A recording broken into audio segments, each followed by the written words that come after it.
নমস্কাৰ বন্ধু বান্ধৱীসকল আপোনালোক সকলোকে এক্সাম টিউটৰিয়েল ইউটিউব চেনেললৈ স্বাগতম জনাইছোঁ। আজি মই উত্তৰ পূৰ্বাঞ্চলৰ ৰাষ্ট্ৰীয় উদ্যান আৰু বন্যপ্ৰাণী অভয়াৰণ্যসমূহৰ বিষয়ে আলোচনা কৰিম। আশা কৰোঁ আজিৰ ভিডিঅ'টো আপোনালোকে ভাল পাব। যদি ভাল পায় তেন্তে লাইক কমেণ্ট আৰু লগৰ বন্ধু বান্ধৱীৰ লগত ভিডিঅ'টো শ্বেয়াৰ কৰি দিব।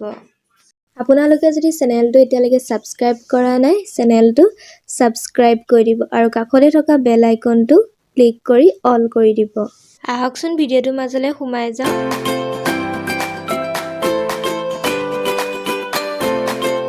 আজি আমাৰ প্ৰথম প্ৰশ্নটো হৈছে ইনটাংকি ৰাষ্ট্ৰীয় উদ্যানখন উত্তৰ পূৰ্বাঞ্চলৰ কোন ঠাইত অৱস্থিত? অপশ্যনত দিয়া আছে মণিপুৰ, নাগালেণ্ড, ত্ৰিপুৰা আৰু অসম। ইয়াৰ ভিতৰত কোনটো শুদ্ধ উত্তৰ হ'ব? নাগালেণ্ড। অৰ্থাৎ ইনটাংকি ৰাষ্ট্ৰীয় উদ্যানখন নাগালেণ্ডত অৱস্থিত। এতিয়া আহিছো ২ নম্বৰ প্ৰশ্নটোলৈ। ২ নম্বৰ প্ৰশ্নটোত কোৱা হৈছে কাজিৰঙা ৰাষ্ট্ৰীয় উদ্যানখন উত্তৰ পূৰ্বাঞ্চলৰ কোন ঠাইত অৱস্থিত? অপশ্যনত দিয়া আছে মিজোৰাম, ত্ৰিপুৰা, অসম আৰু মেঘালয়। ইয়াৰ ভিতৰত কোনটো শুদ্ধ উত্তৰ হ'ব? অসম।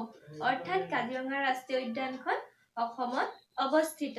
এতিয়া আহিছো ৩ নম্বৰ প্ৰশ্নটোলৈ। ৩ নম্বৰ প্ৰশ্নটোত কোৱা হৈছে লেংটং অভয়াৰণ্যখন উত্তৰ পূৰ্বাঞ্চলৰ কোন ঠাইত অৱস্থিত? অপশ্যনত দিয়া আছে মণিপুৰ, মিজোৰাম, ত্ৰিপুৰা আৰু অসম। ইয়াৰ ভিতৰত কোনটো শুদ্ধ উত্তৰ হ'ব? মিজোৰাম। এতিয়া আহিছো ৪ নম্বৰ প্ৰশ্নটোলৈ। ৪ নম্বৰ প্ৰশ্নটোত কোৱা হৈছে চিজু বন্যপ্ৰাণী অভয়াৰণ্যখন উত্তৰ পূৰ্বাঞ্চলৰ কোন ঠাইত অৱস্থিত? অপশ্যনত দিয়া আছে মণিপুৰ, ত্ৰিপুৰা, মেঘালয় আৰু অসম। ইয়াৰ ভিতৰত কোনটো শুদ্ধ উত্তৰ হ'ব? মেঘালয়। অৰ্থাৎ চিজু বন্যপ্ৰাণী অভয়াৰণ্যখন উত্তৰ পূৰ্বাঞ্চলৰ মেঘালয়ত অৱস্থিত। এতিয়া আহিছো ৫ নম্বৰ প্ৰশ্নটোলৈ। ৫ নম্বৰ প্ৰশ্নটোত কোৱা হৈছে মৌলিং ৰাষ্ট্ৰীয় উদ্যানখন উত্তৰ পূৰ্বাঞ্চলৰ কোন ঠাইত অৱস্থিত?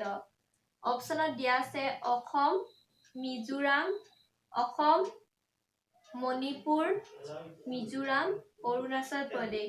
ইয়াৰ ভিতৰত কোনটো শুদ্ধ উত্তৰ হ'ব? অৰুণাচল প্ৰদেশ। অৰ্থাৎ মৌলিং ৰাষ্ট্ৰীয় উদ্যানখন উত্তৰ পূৰ্বাঞ্চলৰ অৰুণাচল প্ৰদেশত অৱস্থিত। এতিয়া আহিছো ৬ নম্বৰ প্ৰশ্নটোলৈ। ৬ নম্বৰ প্ৰশ্নটোত কোৱা হৈছে লাওখোৱা বন্যপ্ৰাণী অভয়াৰণ্যখন উত্তৰ পূৰ্বাঞ্চলৰ কোন ঠাইত অৱস্থিত? অপশ্যনত দিয়া আছে মিজোৰাম, মণিপুৰ, অসম আৰু ত্ৰিপুৰা। ইয়াৰ ভিতৰত কোনটো শুদ্ধ উত্তৰ হ'ব? অসম। অৰ্থাৎ লাওখোৱা বন্যপ্ৰাণী অভয়াৰণ্যখন অসমত অৱস্থিত। আজিৰ ভিডিঅ'টো মই ইমানতে সামৰিব লাগিব আৰু এই প্ৰশ্নসমূহৰ PDF যদি আপোনালোকে বিচাৰে তেন্তে আপোনালোকে টেলিগ্ৰাম চেনেলটোত জইন হৈ ল'ব আৰু টেলিগ্ৰাম চেনেলৰ মই লিংকটো ডেছক্ৰিপশ্যন বক্সত দি দিম। আপোনালোকে তাত গৈ জইন হৈ ল'ব আৰু PDF সমূহত ভিডিঅ'ত আলোচনা কৰাৰ প্ৰশ্নসমূহৰ উপৰি এক্সট্ৰা কুৱেশ্যনসমূহো এড কৰা আছে। যদি আপোনালোকে PDF সমূহ বিচাৰে তেন্তে টেলিগ্ৰাম চেনেলত জইন হৈ ল'ব। যদি আজিৰ ভিডিঅ'টো আপোনালোকে ভাল পালে তেন্তে লাইক কমেণ্ট আৰু লগৰ বন্ধু বান্ধৱীৰ লগত ভিডিঅ'টো শ্বেয়াৰ কৰি দিব আৰু যদি চেনেলটো এতিয়ালৈকে ছাবস্ক্ৰাইব কৰা নাই চেনেলটো ছাবস্ক্ৰাইব কৰি দিব। আজিলৈ আহোঁ, ধন্যবাদ।